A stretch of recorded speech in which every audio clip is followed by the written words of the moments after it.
Haleluya. Kalau dipandang dari situ, saya ini dokter anak, saudaraku. Sebelum saya jadi ibu gembala, saya dokter anak, seorang staf daripada kedokteran, fakultas kedokteran di USU. Jadi saya sudah lama praktek sebagai dokter anak. Saudaraku, dokter anak itu dia menerima pasiennya, tugasnya mulai dari begitu anak lahir. Kalau masih dalam kandungan itu urusan bagian kebidanan. Tapi begitu anak lahir itu bagian kami. Entahkah anaknya lahir prematur, atau anaknya lahir cukup umur, anaknya sakit, atau anaknya sehat, itu tanggung jawab kami untuk membuat supaya pertama anak itu supaya jangan mati. Sebab banyak juga anak cepat mati. Hari pertama pun banyak yang mati, saudaraku. Kalau dia lahir nggak nangis itu biasanya terancam mati, ya. Kalau dia sudah tidak mati, saudaraku, kami usahakan jangan cacat. Sebab kalau misalnya dia sakit, kami berusaha supaya anak itu sehat, ya.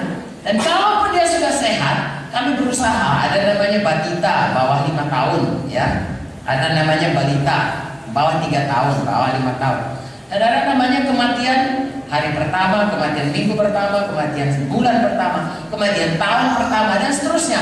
Jadi kami berusaha keras supaya bayi-bayi ini, terutama bayi-bayi Indonesia, supaya sehat dan juga cerdas dan juga kelak jadi orang yang berhasil untuk membina negara ini. Itu dari segi kedokterannya. Tetapi hidup di dunia ini sejajar. Kita juga dikatakan kalau kita lahir baru itu bayi-bayi rohani.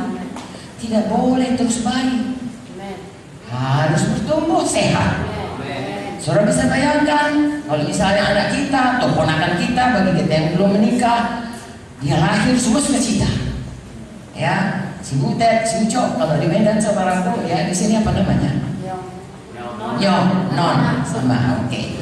Lalu kemudian sesudah umurnya setahun, dia masih juga seperti bayi baru lahir. Ya, dia pepes, padahal dia bisa jalan. Tentu kita kan merasa sedih. Ada apa dengan anakku ini, ponakanku? Kita kan sangat tidak bahagia. Atau udah 3 tahun saudaraku, dia sudah bisa makan sendiri, tetap nggak bisa makan. Secara badani kita tahu, tetapi secara rohani sering kita tidak begitu mengerti. Begitupun kita sudah lahir baru, kita bisa tidak bertumbuh. Bahkan kadang-kadang kita tidak setia. Hari ini saya mau ajak saudara, kalau kita begitu tidak sukanya, tidak bahagianya, anak-anak itu tidak bertumbuh, begitulah Tuhan kepada kita. Tuhan tidak suka kita tidak bertumbuh. Saudara baca buku Ibrani, kalau dilihat dari umurmu, kata Tuhan, seharusnya kau udah jadi guru pun, bisa ngajar orang. Tapi ini masih susu lagi mau kasih kepadamu. Kenapa? Kerjamu masih bertengkar saja. Kerjamu pikiranmu duniawi saja. Sayang, mulai hari ini mari kita bertumbuh semua. Haleluya. Kalau kita bayi, saudaraku, semua kita tahu makanannya susu. Sudah nanti besar sedikit, makanannya mulai bubur. Besar lagi, makanannya makanan padat. Makanan anak Tuhan adalah firman. Amin. Ya, mulai dia contohnya. Mulai dia selamat, kalau dia sakit, saya dulu begitu, didoakan. Dia nggak tahu firman, pokoknya Bapak pendeta saya sakit, ya, didoakan. Lalu sudah 6 bulan, sakit lagi, didoakan. Udah setahun, didoakan. Jangan, ulang-ulang boleh. Lalu belajar firman. Bisa berdoa sendiri, belajar lagi firman, bisa mendoakan orang lain. Haleluya. Sehingga kita melihat dari bayi rohani menjadi anak-anak rohani, dewasa rohani, lalu kemudian bisa bukan memperanakkan dalam arti kata badani, bisa menyelamatkan orang lain lagi, memuridkan orang lain lagi, sehingga kita melihat kerajaan surga itu bertambah secara kuantitas, bertambah secara kualitas, semua bertambah dewasa dan semua bertambah banyak. Haleluya. Kenapa demikian? Karena pada mulanya pun Tuhan menciptakan manusia ini, itulah rencananya. Kalau kita baca, mari kita buka Alkitab kita, Kejadian 1, saudaraku. Kejadian 1 ayat 26, 27-28, berfirmanlah Allah, ayat 26, baiklah kita menjadikan manusia menurut gambar dan rupa kita, supaya mereka berkuasa atas ikan-ikan di laut, burung-burung di udara, dan atas ternak, dan atas seluruh bumi, dan atas segala binatang yang melata yang merayap di bumi. Maka Allah menciptakan manusia itu menurut gambarnya, menurut gambar Allah diciptakannya dia, laki-laki dan perempuan diciptakannya mereka.